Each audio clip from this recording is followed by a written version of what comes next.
సర్వశక్తిమంతునిగా మరియు అద్వితీయ దేవునిగా మనకై ఉండిన మన ప్రభువైన యేసు యొక్క నామమునకు మహిమ కలుగును గాక. క్రీస్తునందు ప్రియమైన వారందరికీ నా స్తోత్రములు తెలియజేయుచున్నాను. ఈ ఉదయకాలమున మన వేకువ మన్నా యొక్క ముఖ్య అంశము దేవునిచే అత్యధికమైన అభివృద్ధి. దీని ధ్యానార్థమై మనము ఆదికాండము 17వ అధ్యాయము 2వ వచనము వైపు మన పరిశుద్ధ గ్రంథమును త్రిప్పెదముగాక. నాకును నీకును మధ్య నా నిబంధనను నియమించి నిన్ను అత్యధికముగా అభివృద్ధి పొందించదనని అతనితో చెప్పెను అని చదువుచున్నాము. ఈ వాక్యమును వినిచుండిన ప్రియమైన వారలారా, ఇక్కడ తండ్రి అయిన యెహోవా అబ్రాముతో చేయుచున్న నిబంధనను గూర్చి చదవగలము. ఇక్కడ మనము తండ్రి అయిన యెహోవా 12వ అధ్యాయమునందు నిన్ను ఆశీర్వదించి నీ సంతానమును ఇసుకవలె విస్తరింపజేసదనని వాగ్దానము చేసినప్పటికీ భార్య అయిన సారాయి మాటను బట్టి ఒక ఐగుప్తీయురాలైన దాసియగు హాగరు ద్వారా ఇష్మాయేలునకు తండ్రిగా అబ్రాము మార్చబడెను. అబ్రాము వాగ్దానము పొంది హారాను నుండి బయలుదేరినప్పుడు 75 ఏండ్ల ఈడుగలవాడని మనము ఆదికాండము 12వ అధ్యాయము 4వ వచనము ద్వారా గ్రహించగలము. అదియును కాక తండ్రి అబ్రహామునకు ఎప్పటికప్పుడు తన వాగ్దానములచే బలపరచుచున్నప్పటికీ లోకమునకు సాదృశ్యముగా ఉండిన ఐగుప్తు నుండి వచ్చిన హాగరు ద్వారా యెహోవా సహాయము చేతురని సారయి భ్రమపడెను. ఇష్మాయేలు జన్మించినప్పుడు అబ్రహాము 86 ఏండ్ల ఈడుగలవాడని మనము ఆదికాండము 16వ అధ్యాయము 16వ వచనము ద్వారా గ్రహించగలము. అయితే ఇక్కడ మనము చదివిన రీతిగా దేవుడు ఆశీర్వదించదనని చెప్పిన దేవుడు నిశ్చయముగా దానిని నిలబెట్టుకొనునని సారయి నమ్మకయుండెను. కారణము ఆమె తన మృతతుల్యమైన శరీరమునే చూచెను కాని దేవుని వాగ్దానము వైపు దృష్టించలేకపోయెను. తన సొంత జ్ఞానమును ఉపయోగించి తన దాసి అయిన హాగరును అబ్రాము యొద్దకు పంపెను. అబ్రాము సారయి మాట వినెను. దీనిని బట్టి ఇష్మాయేలు జన్మించెను కాని అటు తదుపరి ఆమె తన దాసి అయిన హాగరు దృష్టిలో నీచమైనదిగా కనపడెను. ఆత్మీయముగా మనము దీనిని గ్రహించినట్లయితే, దేవుడు ఆశీర్వదించదనని వాగ్దానము చేసినట్లయితే మనము ఆయన చేసిన వాగ్దానమును రూఢీగా విశ్వసించి దాని వైపుననే మన గురిని నిలబెట్టుకొనవలెను కాని ఏ విధము చేతనైనను ఆ ఆశీర్వాదము దక్కించుకొనవలెనని మన సొంత ప్రయత్నములను చేయరాదు. ఆ విధముగా చేయుటను బట్టి అబ్రాము మరియు సారయిల జీవితములోనికి హాగరు ప్రవేశించి వారి యొక్క నెమ్మదిని కోల్పోయి ఉన్నదో, అదే విధముగా మనలోనికి ఐగుప్తు అనే లోకము లోక కార్యములు ప్రవేశించి మన గురిని తప్పుదోవ పట్టించును. రెండవదిగా మనము తిరిగి 17వ అధ్యాయము 1వ వచనమును చదివినట్లయితే, అబ్రాము 99 ఏండ్ల వాడైనప్పుడు యెహోవా అతనికి ప్రత్యక్షమై, నేను సర్వశక్తిగల దేవుడను, నా సన్నిధిలో నడుచుచు నిందారహితుడవై యుండుము అని చెప్పినట్లుగా గమనించగలము. ప్రియమైన వారలారా, ఇక్కడ మనము జాగ్రత్తగా గమనించినట్లయితే 16వ అధ్యాయము ఆఖరి వచనము ప్రకారము అబ్రామునకు 86 సంవత్సరములకు ఇష్మాయేలు జన్మించగా, తిరిగి 17వ అధ్యాయము 1వ వచనము ప్రకారము 99 సంవత్సరములకు తండ్రి అయిన యెహోవా తిరిగి అతనికి ప్రత్యక్షమాయెను. అనగా సారయి చేసిన సొంత జ్ఞానమును బట్టి తండ్రి అయిన యెహోవా సుమారుగా 13 సంవత్సరములు వారిని దర్శించలేదని మనము గ్రహించవలెను. వారు బహుశా దేవునితో జీవించుచున్నప్పటికీ ఒక నామకార్థపు జీవితమును చేసి ఉండవచ్చును. ముందుగా యెహోవా ప్రత్యక్షమై ఇక్కడ అబ్రాముతో చెప్పిన మొదటి కార్యము, నేను సర్వశక్తిగల దేవుడను, నా సన్నిధిలో నడుచుచు నిందారహితుడవై యుండుము అని ఆజ్ఞాపించెను. ఇక్కడ మనము 3 కార్యములు తండ్రి అయిన యెహోవా చెప్పినట్లుగా చూడగలము. మొట్టమొదటిగా, నేను సర్వశక్తిగల దేవుడను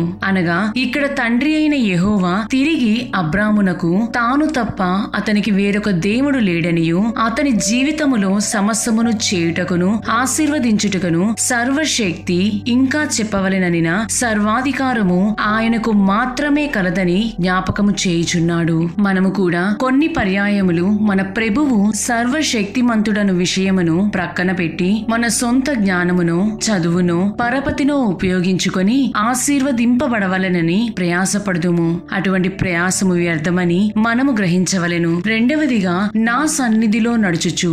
బహుశా అన్ని సంవత్సరములు అబ్రాము ఆయన సన్నిధిలో కనపడుట తగ్గించి ఉండవచ్చును.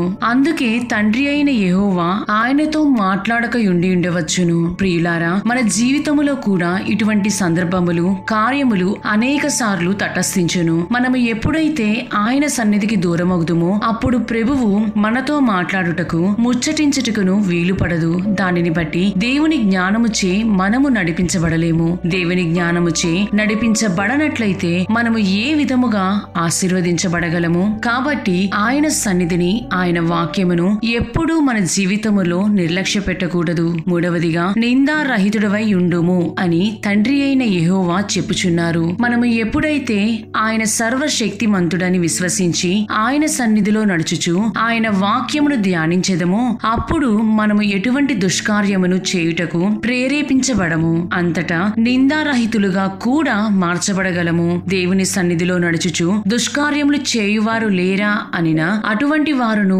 మనకు కనబడుదురు.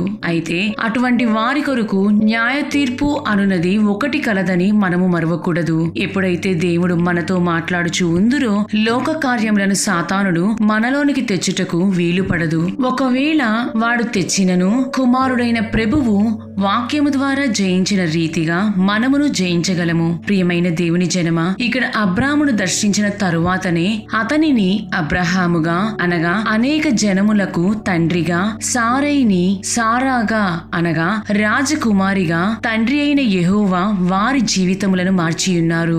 నేను ఆశీర్వదించి ఆమె వలన నీకు కుమారుని కలుగజేసేదను అని వాగ్దానమును తిరిగి స్థిరపరిచియున్నారు. ఇక్కడ తేటతెల్లగా సారా వలననే కుమారుడు కలుగునని యెహోవా రూఢీపరిచియున్నారు కూడా. ఇక్కడ వారిరువురు తమ స్వభావములను మార్చుకొని తమని తాము నూతనపరుచుకొనినప్పుడు దేవుడు వారి పేర్లను సైతం మార్చి వారిని అత్యధికముగా ఆశీర్వదించుటకు మొదలుపెట్టియున్నారు. మనము అపోస్తలుడైన పౌలు గలతీయులకు రాసిన పత్రిక 4వ అధ్యాయము 30వ వచనమును గమనించినట్లయితే, దాసీని దాసీ కుమారుణ్ణి వెళ్ళగొట్టుము. దాసీ కుమారుడు స్వతంత్రురాలి కుమారునితో పాటు వారసుడై ఉండడు అని చదువుచున్నాము. ఆత్మానుసారముగా చూచినట్లయితే శరీర కార్యములను మనము మనలో నుండి వెళ్ళగొట్టి ఆత్మానుసారమైన కార్యములకును ప్రాముఖ్యతను ఎప్పుడు ఇచ్చేదమో అంతట ప్రభువు మనలను, మన స్వభావములను నూతనపరచి ఆయన వారసులుగా మార్చి అబ్రహాము వలె అత్యధికముగా ఆశీర్వదించబడుటకు సహాయము చేసి సరైన మార్గములలో మనలను నడిపించుదురు. మనము సామెతలు 10వ అధ్యాయము 22వ వచనములో చెప్పబడిన రీతిగా యెహోవా ఆశీర్వాదము ఐశ్వర్యమిచ్చును, నరుల కష్టము చేత ఆ ఆశీర్వాదము ఎక్కువ కాదు అను వాక్యమును మన జీవితములో ఎళ్ల వేళలను జ్ఞాపకముంచుకొనవలెను. ఆ విధముగా చేసి మన ప్రయాసములన్నీయును వ్యర్థములని గ్రహించి వాగ్దానము చేసిన దేవుని వైపు మాత్రమే చూచుచు విశ్వాసముతో ముందుకు సాగుచు అత్యధికముగా ఆశీర్వదించబడుటకు ప్రభువే సహాయము చేయుదురుగాక. దేవుడు మిమ్ములను మరియు మీ కుటుంబములను దీవించి కాచి కాపాడుదురుగాక. ఆమేన్.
శాశ్వత ప్రభావం ఘనత స్తోత్రం.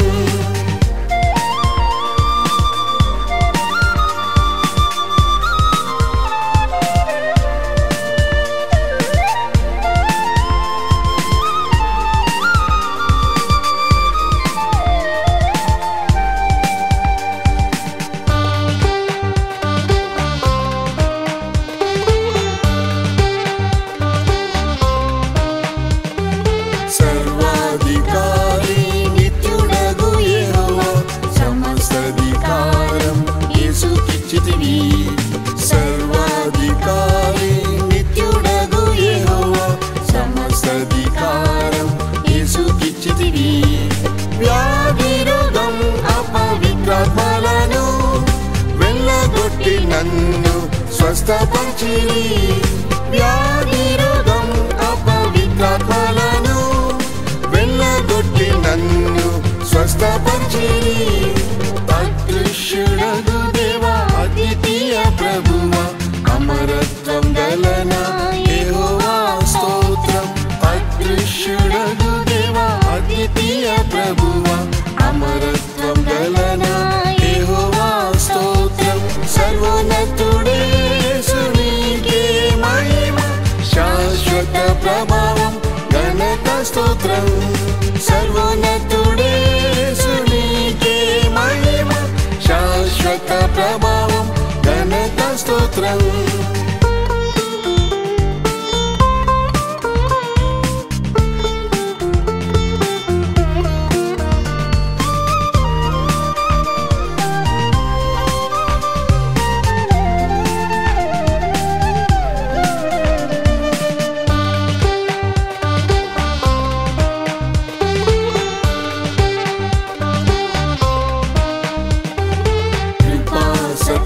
సంపూర్ణుడ యెహోవా కృపతో నశించక కాచితివి. కృపా సత్య సంపూర్ణుడ యెహోవా కృపతో నశించక కాచితివి. కారుణ్యుడే యేసు నీవున్నందున కృపాక్షేమములు నా వెంట వచ్చును.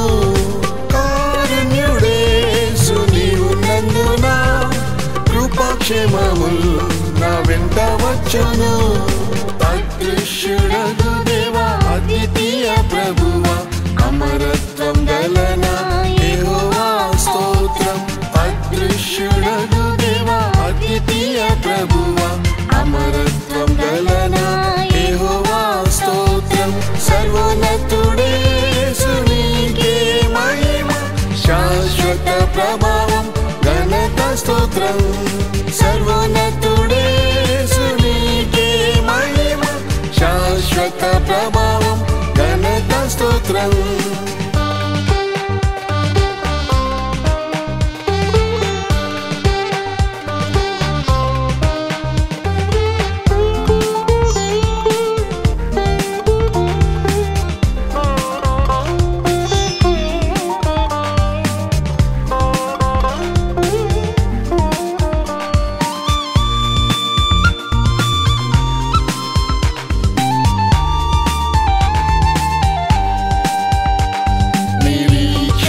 కర్తయగు నా యెహోవా నిరీక్షణ కాదరం నీవే భూమిలో. నిరీక్షణ కర్తయగు నా యెహోవా నిరీక్షణ కాదరం నీవే భూమిలో. నిస్పృహ నిరాశ కృంగిన వేళ నా క్రీస్తు నీవే మహిమా నిరీక్షణ. నిస్పృహ నిరాశ కృంగిన వేళ నా క్రీస్తు నీవే మహిమా నిరీక్షణ.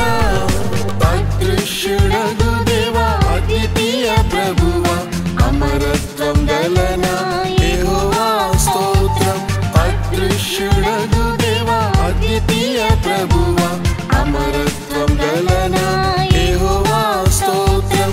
సర్వోన్నతుడే యేసునికే మహిమ శాశ్వత ప్రభావం ఘనత స్తోత్రం. సర్వోన్నతుడే యేసునికే మహిమ శాశ్వత ప్రభావం ఘనత స్తోత్రం.